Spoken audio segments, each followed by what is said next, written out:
Donald Trump says the US military's blockade of ships entering or departing Iranian ports has begun. This move threatens to further destabilise the region and global fuel supplies.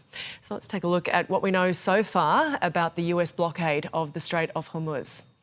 A few ships have been allowed safe passage through the crucial oil transit route since war broke out on February 28th. Tehran has allowed some ships deemed as friendly to pass recently. They've reportedly accepted tolls from vessels for safe passage.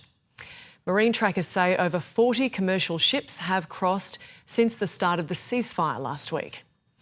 During the war, Iran placed an effective blockade on all other vessels, sending global oil prices soaring. Since the US blockade began at midnight last night, Australian Eastern Time, at least 2 tankers approaching the strait have been turned around. The US Central Command defined the blockade as against vessels of all nations entering or departing Iranian ports and coastal areas.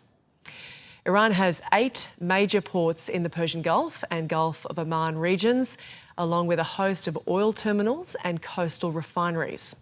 That includes Karg Island, which handles the majority of its crude oil exports.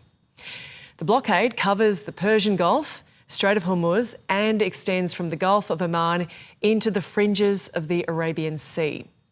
On paper, the US blockade on vessels entering or leaving Iranian ports would not impact ships transiting through the strait from other countries.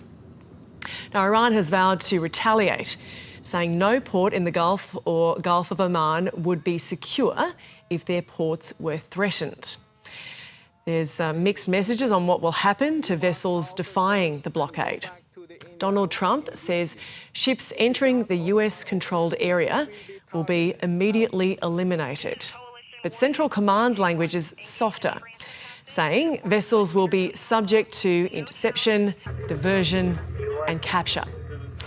Now, this vision you're seeing here, it's video released by Iranian state media showing a US destroyer they say is in the Strait of Hormuz. Unclear where US naval assets will be positioned.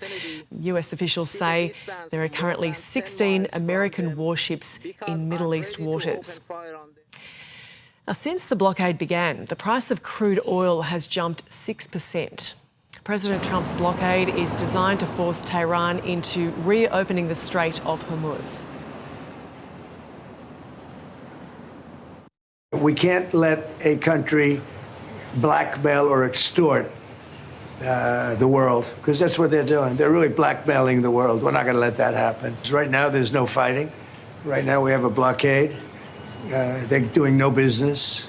I didn't like seeing boats come out if they were doing business with Iran, but if they weren't, no boats came out. So now Iran is doing absolutely no business, and we're going to keep it that way very easily. Don't forget, their Navy is gone, their Air Force is gone, their anti-aircraft is gone, their radar is gone, and their leaders are gone.